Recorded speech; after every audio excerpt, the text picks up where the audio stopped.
What's up, everybody? This is Jason Ostrowski, and welcome to another edition of the Everything Real Estate Podcast. You know, this time of year when it's hot and humid outside, if you're from the Philadelphia region and the Philadelphia area, it's time to go to the shore.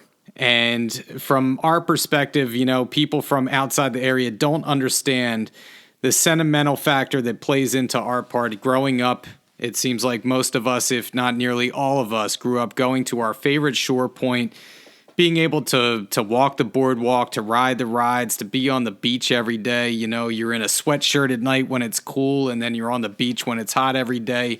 And I miss that sea breeze this time of year and that sea air. And I'm sure that most of you feel the same way that I do. So with a special place in our heart for the shore, I thought that this week would be a great opportunity to talk to an agent down the shore about the real estate market, in different shore points, and get their unique perspective, what it means to be down there year round, and how the shore market differentiates itself from every other market, and what makes it unique. I thought it would be a great time to have a conversation with Brian Logue. And Brian is from our 9th Street office in Ocean City, New Jersey. He offers tons of expertise and a unique perspective. So let's dive into the shore market with Brian Logue.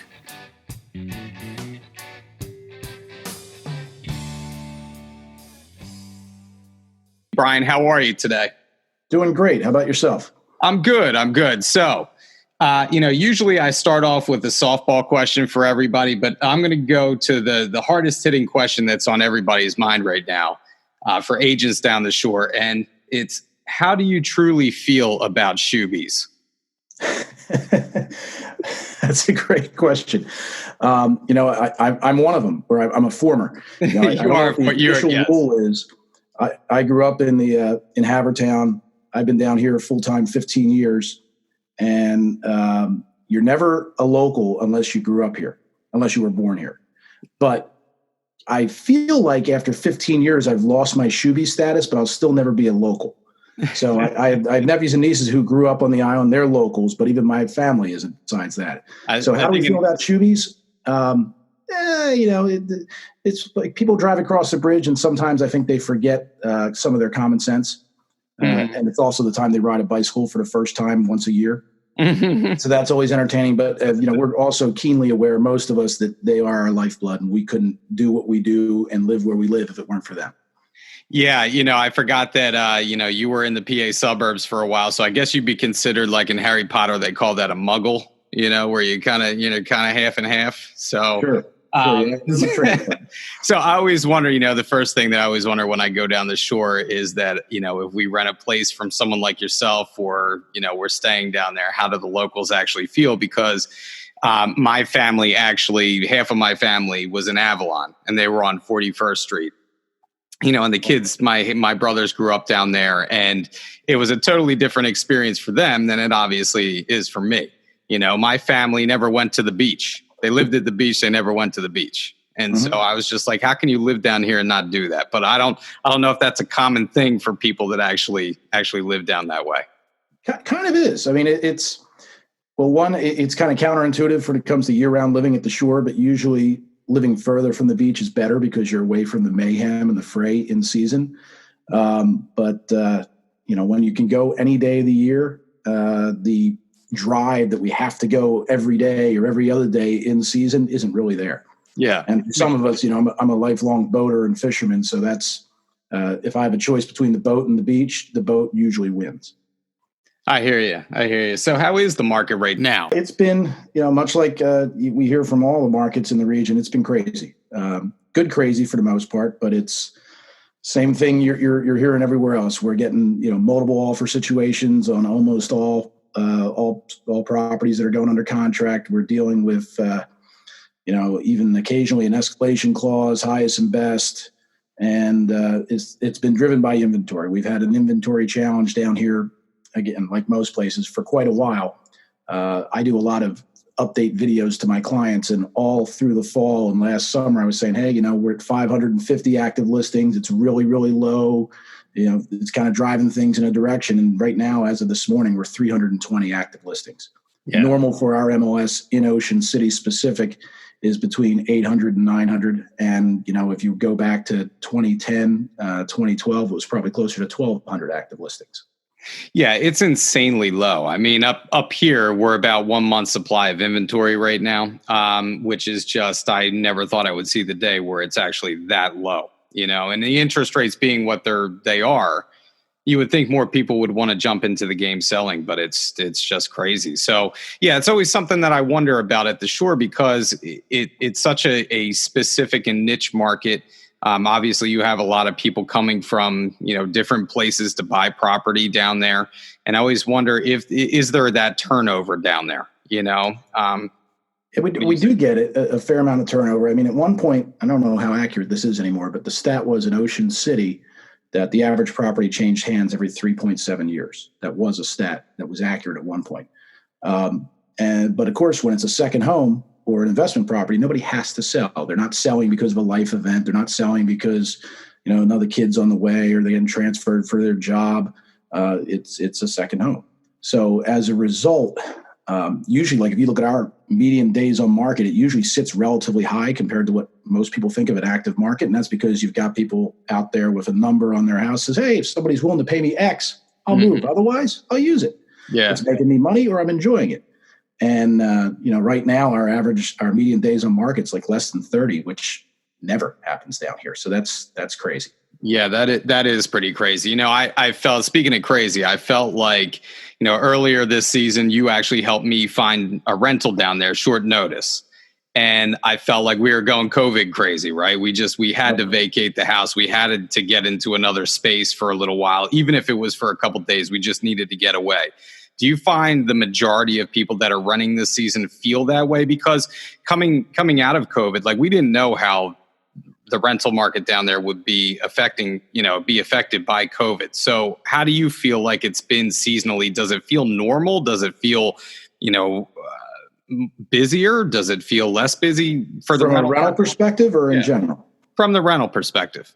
Rentals is, it was, at the point in time when it was, the peak of COVID, beaches were closed, boardwalk was closed.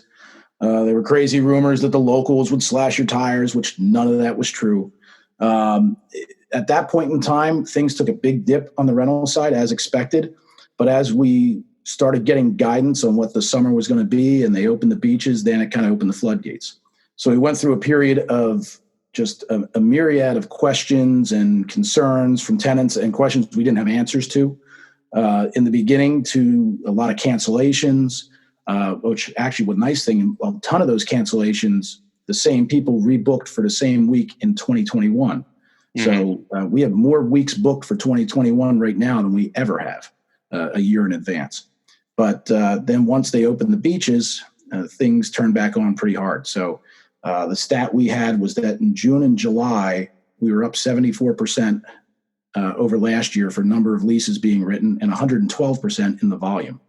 So it's just crazy. And the seasonality of our market, normally our busy seasons for the sales side of things is, spring and fall, Labor Day to Thanksgiving, give or take, and, Super Bowl to Memorial Day. And the seasonality has totally gone sideways this year.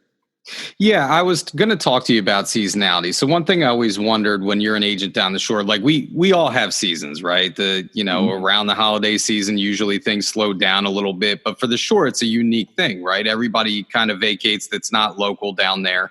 So how is the shore market in the wintertime? Are you, getting things ready for potentially the spring? Are there sales that happen during the wintertime? How do things progress seasonally down the shore? So typical time for, summer in season, we're usually, from a sale perspective, we're meeting people, we're servicing clients, staying in touch with them because the time we get to be face-to-face with a lot of them that we don't the rest of the year. But we're typically not selling a lot, putting a lot of deals together in the summer. Then, and we're prepping for listings.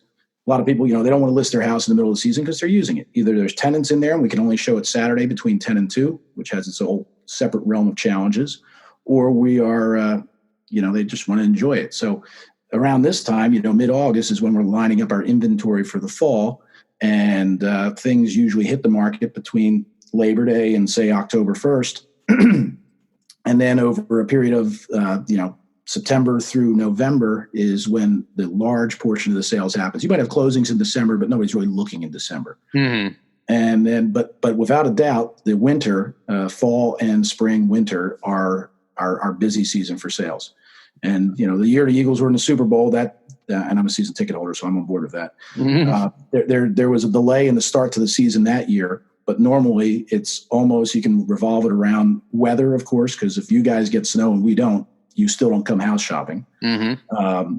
It's either weather driven or frankly football driven when the spring season really starts and how mild a winter or how bad a winter we have. That's really interesting. And, another thing I always wondered was, does it depend on the shore point, right? Because say Cape May, for instance, it seems like there's more to do in Cape May because you got the town there and you don't necessarily need the beach in the wintertime. If things are open, you have the shops, you have something to do. There are certain towns, same with the kind of Ocean City, right? I feel like just from growing up and going down the shore, this is just anecdotal because I'm not down there full time like you are, but it seems like the seasons have lasted longer. We find ourselves going down there off season in, late October. We were in Cape May last year in December. It was a great time.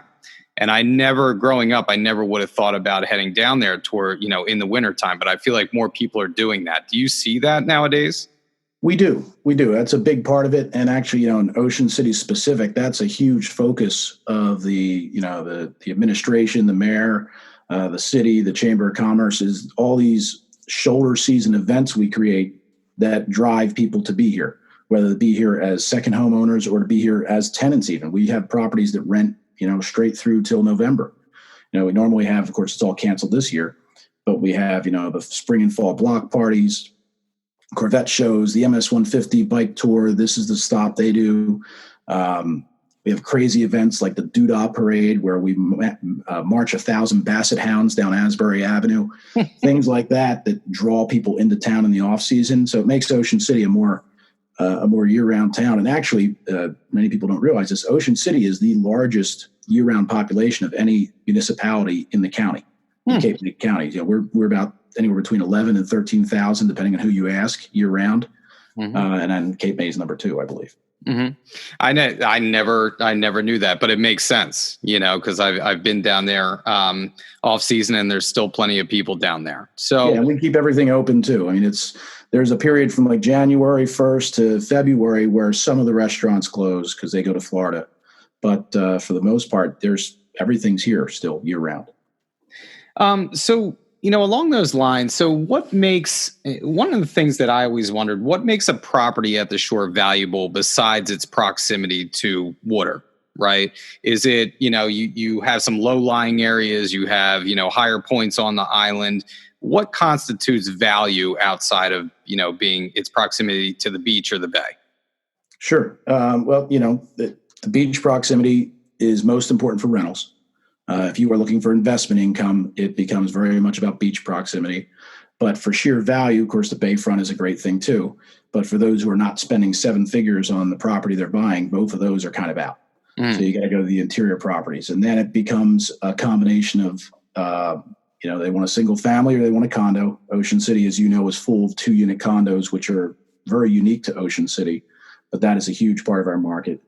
And then it becomes neighborhoods. What we find as far as where people want to be in Ocean City is actually generational. I have people who will buy or rent, and they say, I got to be between 34th Street and 45th Street. And I say, why is that? Because that's the beach my grandmother took me to. So people know they're part of town. It's actually kind of fun when we get a buyer who's not really Ocean City familiar, because then we get to show them the whole island. But most of my buyers, by the time I meet them, they are very focused on a location already. Then you've got neighborhoods like the Gardens on the north end, or the Riviera back on the bay, which are almost entirely single families, and hence you have a neighborhood feel. There's yards, there's grass. We joke about zoning here in town that sometimes you have the older homes where you can ask your neighbor for a bottle of Grey Poupon and reach out the window and get it. They're that close. But that's getting better. I'm actually on the zoning board down here, so we are trying to improve that over time. But it's what drives people to be in a spot is usually that history of where they've been. And then a lot of it is how new is it? People want their second home to be maintenance free as much as possible. We all have primary homes somewhere that we're usually taking care of. So most of my buyers don't typically want a renovation project. So across the board, if you get something that was really done nice with, granite, stainless, hardwood, I should say quartz at this point, that's the great part of the market. Mm-hmm, mm-hmm. And which is a lot like, up here, people seem to be more discerning in what they want nowadays. Right. Less work, more prepared. And going back to that, by the way, one part you mentioned I didn't touch on, the flooding question is a big thing. Mm-hmm. Sandy was an eye opener to a lot of people. I personally went through it and, dealt with a fair amount of damage through it, and kind of October to December of that year was kind of a blur, but it is, it's key to a lot of people where they are relative to, the island is not flat. There's parts of town that didn't see a drop of water in Sandy, and there's parts of town that saw 3 feet of water in Sandy and everything in between. Mm-hmm. So that drives a lot of it too. And that's, one of the things most of us local agents down here try to be experts on is the flooding aspect. Mm-hmm. And so being that you're, working on zoning down there, do you find that you have to zone things differently nowadays? Do homes have to be built higher? Do they have to be built on stilts? How do you find construction nowadays? Are there preparations for that? There are. I mean, it's always kind of a moving target. It keeps getting the base flood elevation that we have to build above keeps getting higher and higher. So that's one part, which is why you see the houses getting taller. Another part, there's a huge push when we talk about zoning from a standpoint of impervious space, floor area ratios, where we're trying to get as much rainwater when it happens to drain into the ground instead of ending up on the streets and flooding. We saw in the past 3 weeks here, a few of those storms that came through that dropped 2-3 inches of rain in an hour and a half, and parts that normally don't flood even flood then. Mm-hmm. So there's a big push for that in zoning, and we have a real focus on that from that and council and planning across the board, even what materials we approve for building. Okay. So I know Ocean City is, kind of your specialty, but the average agent, let's just say at a shore point, do you go from shore point to sell? Do you leave the island? I know things can be territorial down there. So, do you feel comfortable now? I know with your background, you feel comfortable saying Cape May up to a certain, beach point, right? But for the average agent, do they just kind of stick local, or do they expand off island and go other places? Well, you're right. There is a lot of territorial aspects to it. And we're guilty of it too. When we see somebody from Cherry Hill show up, we're like, what are they doing here? Go back to Cherry Hill, refer us to business. We'll take care of it. Mm-hmm. But the reason I think for a lot of that most of us do tend to focus on our own island, or at least close, even goes back to the flooding question. I know every spot in this town that floods on a nor'easter or floods on an astronomical high tide, et cetera. I can't say I know that for Avalon or Stone Harbor, for example. So many of us, and we have good relationships with the other Berkshire agents in those markets, we often will refer that out. Okay. Berkshire doesn't extend all the way to Cape May, so I have an agent with another company who I've been friends with for a long time who handles my Cape May buyers. We'll refer stuff back and forth. There's an agent in Avalon, Jack Vizard, who we do a lot of stuff with. And then, of course, we've got great people in Margate and so on going north. So I'll spill over into a little bit, Margate, Longport, Sea Isle as needed, because we're familiar enough with them. And we do get people who are looking in both places. And then, of course, we all spill onto the mainland because the mainland's relatively simple in comparison. The islands are just so specific when it comes to flooding, zoning, rental income, and being familiar with what a property is going to generate for income, that it gets hard to branch out. And many people do. But especially when I'm representing a buyer, I don't feel like I'm doing them justice if I'm in a market with them that I don't know as well as I know Ocean City.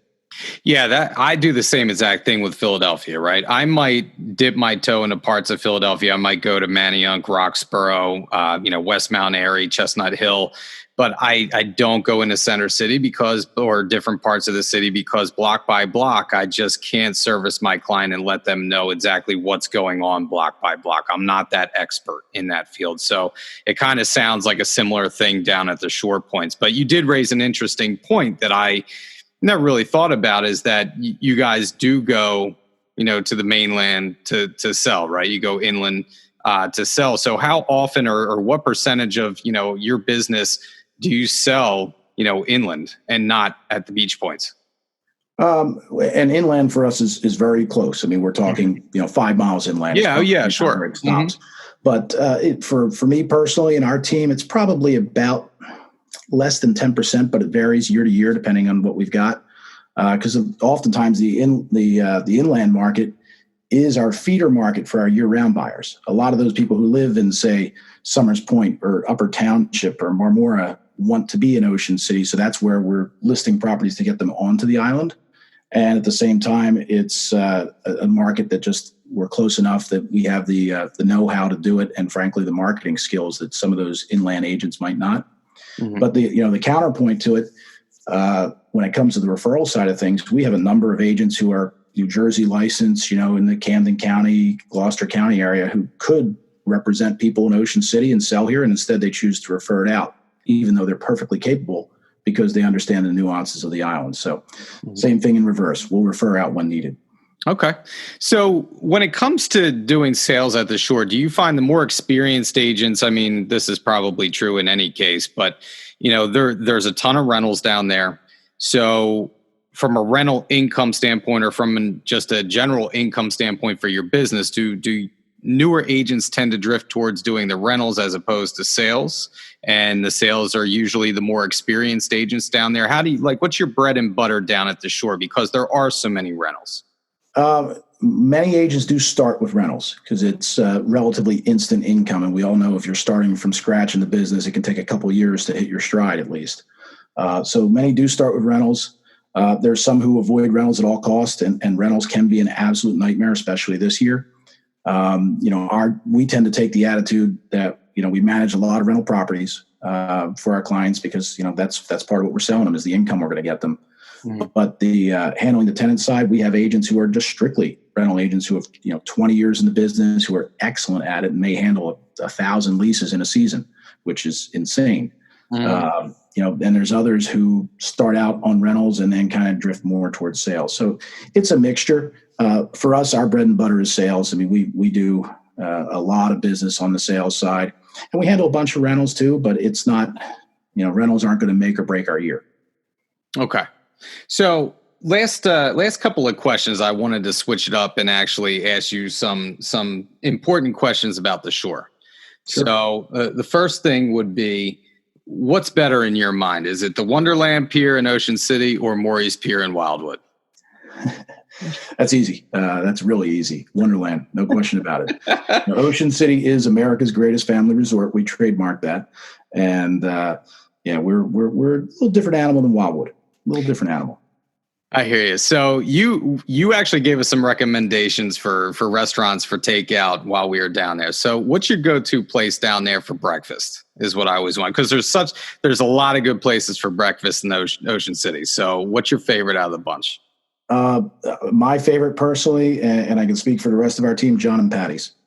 Okay. We've been going there for a long time. And actually my partner, Joe Sheppard, and I, that was the normal breakfast meeting we did 2 or 3 days a week before COVID. And by not going there throughout COVID, I lost like 12 pounds. So that was our spot. That's definitely first choice for breakfast, but we've got a lot of good options. So you mentioned that you you're out on a boat as opposed to maybe the beach, right? So right. Do you do a lot of fishing? I do. So what is the biggest fish that you have ever caught? Well, my boat, I primarily do flounder fishing, back bay, a little bit out front, but I've been lucky enough over the years to really get into marlin fishing. Mm-hmm. So I just got back from fishing one of the biggest tournaments in the world last week. Wow. And in that tournament, we've had, fish to the 500-600 pound range. My God. Blue marlin. Yeah, that must be like the fight of your life, I'm sure. Yeah, at this point, it's one of those things. I put the young guy in the chair and let him crank on it. But when I was the young guy, I got to be the guy cranking on the 400 pounder.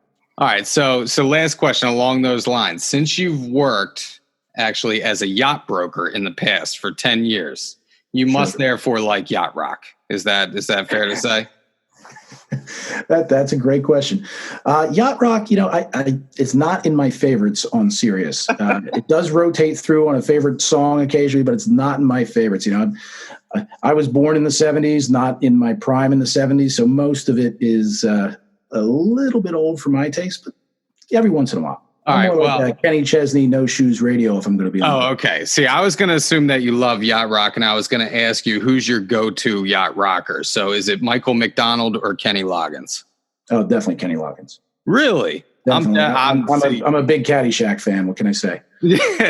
We're polar ends on the spectrum there, because I'm a big Michael McDonald guy. So I actually saw him at the Borgata one year. So I had to ask you that important question. So listen, Brian, I'm going to let you go. Thank you for your time. I really enjoyed listening to you about the Shore. It's something that I've always kind of wondered about the market down there. I'm glad that we had the chance to touch base, and hopefully we'll talk again soon.